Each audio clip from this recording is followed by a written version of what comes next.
Oke, teman-teman, kita masuk di pertemuan terakhir sebelum UTS. Kita bahas terkait dengan teknik copy. Jadi minggu lalu kita bahas ada struktur dasarnya, lalu ada headline-nya. Nah, sekarang kita bahas teknik copy.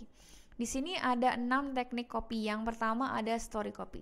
Story ini lebih ke menceritakan. Jadi kita menceritakan produk kita sendiri seolah-olah itu menjadi sudut pandang orang lain. Jadi kalau kita ngomongin orang lain kan kita cerita ya. Oh, dia ini gini. Nah, itu semacam ini. Biasanya ditemui di email, marketing, landing page, lalu ada video pendek atau iklan-iklan yang pendek tadi. Contohnya gimana? Nah, coba teman-teman perhatikan iklan Bango. Iklan Bango kan dibuat dari kedelai pilihan Malika, dirawat seperti anak sendiri. Itu kan sebetulnya dia menceritakan produknya, menceritakan asal mula kecap Bango. Tapi seolah-olah kayak dia itu sangat paham dan seolah-olah dia itu kayak membesarkan seperti anak sendiri. Jadi dia betul-betul paham dengan mereknya dia. Jadi kayak menceritakan orang lain. Lalu yang kedua ada You and Me copy. Nah, di sini hampir sama kayak You and I headline. Bedanya kalau teknik copy itu secara keseluruhan. Misalkan teman-teman itu kan berpakaian nih, ada misalkan kalau cewek pakai jilbab, ada bajunya, ada celana, terus ada misalkan ada sepatunya gitu ya. Nah, kalau misalkan teknik copy itu pakaiannya secara keseluruhan, sedangkan headline itu dipisah-pisah. Jadi kalau misalkan headline itu kan bagian atas tuh, oh dia pakai jilbab warna hitam, oh ternyata ada motifnya nih ketika dilihat dari dekat. Oh, pakai baju dan celana. Oh, ternyata warnanya itu bukan warna hitam, warnanya itu warna biru, tapi emang gelap, jadi nggak kelihatan. Terus pakai sepatunya itu ternyata ada manik-manik, ada motif dan lainnya. Jadi kalau teknik copy itu secara keseluruhannya, kita belum membreakdown tuh kita sudah bisa menentukan, oh ini tekniknya pakai ini. Tapi kalau headline itu kita harus melihat secara rincinya, gitu. Nah, sama kalau kayak yang UNI headline, kalau UNME copy ini seolah-olah agar konsumen itu merasa spesial atau diperhatikan. Jadi menggunakan kayak bahasa kamu, aku, kita, gue, lo gitu. Lalu ada forthright copy. Ini jujur apa adanya, biasanya dia menampilkan kelebihan dan kekurangan produk. Tujuannya agar pembaca itu bisa realistis. Terus ada hyperbolic copy, ini kayak gimmick copy itu ya. Jadi bahasanya agak dilebih-lebihkan dan merasa produknya itu terbaik di pasaran. Tujuannya apa? Tujuannya agar orang itu berhenti dan fokus. Contoh yang laundry Lee Min Ho itu. Jadi Lee Min Ho pernah laundry di sini. Tulisannya kan besar-besar tuh. Padahal ternyata ada kata tidak di situ. Jadi agak lebay gitu ya. Tapi memang ya dia tidak melakukan itu gitu. Lalu ada teaser copy yang bikin pemasaran pembaca dan target pasarnya. Lalu ada news copy page, ini hanya memberikan informasi bahwa oh kita punya produk baru dan lainnya. Nah, ini contoh untuk teknik copy forthright. Di sini contohnya produk suplemen peninggi badan. Copywritingnya, suplemen penambah tinggi ini bisa membantu kamu menambah tinggi hanya 10 cm. Hingga 10 cm hanya dalam waktu 1 minggu. Mantap kan? Namun suplemen penambah tinggi ini tidak akan bekerja maksimal jika kamu tidak menerapkan pola hidup sehat dan makanan bergizi. Nah, di sini bisa dilihat bahwa keunggulannya itu dalam 1 minggu bisa tinggi 10 cm nambahnya.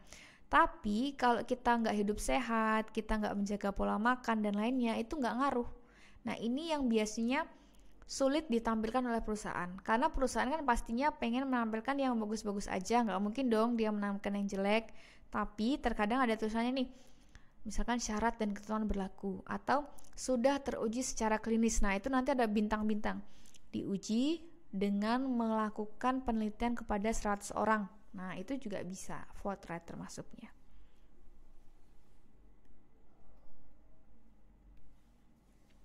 Lalu untuk contoh kasus, kita coba breakdown. Kita kan sudah bisa menentukan jenis headline, lalu struktur anatominya kita sudah tahu, jenis kopinya sudah tahu. Nah, sekarang kita coba di contoh kasus. teman-teman dari kasus nanti yang akan kita tampilkan, coba cari yang mana headline, mana body copy, dan mana closingnya. Oke, dari sini ini adalah konten si bank, mana yang headline, lalu mana yang body copy, dan yang terakhir mana sih yang termasuk dari closing. Nah, kalau closing itu tadi ya, boleh pakai salah satu, boleh pakai dua, atau mungkin boleh pakai semuanya. Tetapi dilihat lagi, kalau terlalu panjang ya jangan dimasukkan semua gitu. Oke. Nah, ini juga ada nih kasus terkait dengan aplikasi Pintu namanya.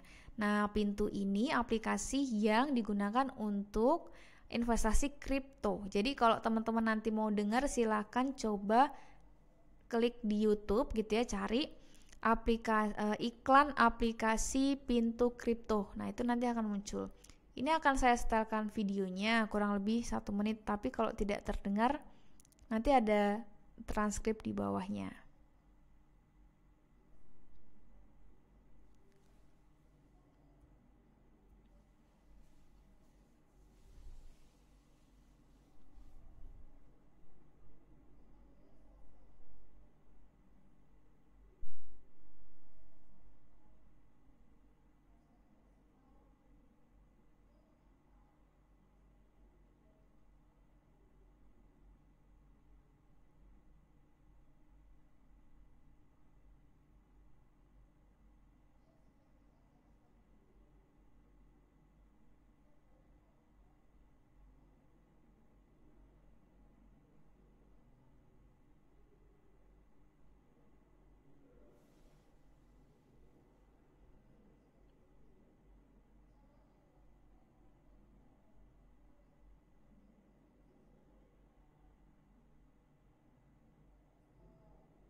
Nah, oke. Nah, di sini kalau tadi nggak kedengeran atau nggak jelas, ada transkripnya. Nah, di sini teman-teman silakan menentukan anatominya atau struktur dasar copywriting, ada 3 tadi. Tentukan mana headline-nya, dari mana sampai mana, body copy-nya, lalu yang terakhir ada closing-nya, itu yang mana. Tentukan juga teknik copy yang dipakai, lalu jenis headline yang dipakai itu yang mana, bisa ditandai. Oke, silakan nanti coba dicek. Nah, di sini bisa teman-teman lihat lagi headline-nya dari Pintu ini sampai ke dunia investasi kripto. Body copy-nya dari awal sampai yang pertengahan ini, kemudian closing. Terus yang merah-merah ini adalah termasuk dari jenis selective headline dan teknik copy UNI. Kenapa termasuk selektif? Karena kan di sini mengkhususkan bagi orang yang pemberani atau yang hati-hati atau yang sudah belajar sana sini, ibaratnya gitu. Jadi khusus untuk orang-orang yang seperti itu. Oke, ini silakan dipelajari, kemungkinan besar akan keluar di UTS. Oke, setelah itu kita juga akan kemungkinan besar ya UTS-nya seperti ini. Jadi di sini teman-teman silakan melengkapi isian titik-titik di bawah ini. Di sini ada contoh produk sepatu kulit namanya Borde, kemudian ada copywriting-nya, tetapi copywriting-nya nggak lengkap. Jadi silakan teman-teman mengisi titik-titik di bawah ini. Isiannya bisa 1-2 kata, tapi bagusnya adalah 1 kata untuk 1 titik-titik gitu. Nah, jadi silakan disesuaikan. Nanti misalkan disuruh lengkapi closing di bawah ini. Ini kan nggak ada closingnya ya. Silakan teman-teman tampilkan closing yang sesuai.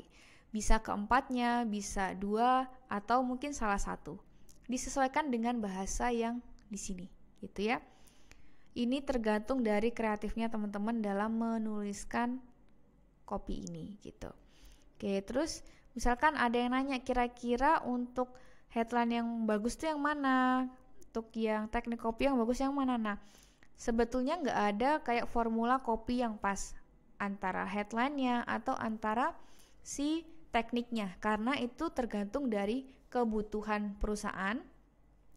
Targetnya tuh juga siapa. Kalau misalkan targetnya untuk anak-anak, oh harusnya pakai headline yang gimana, atau pakai orang tua, headline-nya gimana, terus juga tekniknya yang seperti apa, itu harus disesuaikan. Nah, untuk UTS-nya juga nanti jangan lupa kan kalian sudah mendapatkan latihan ya atau tugas yang pertama. Nah, itu juga bisa menjadi soal UTS. Jadi silahkan dipelajari.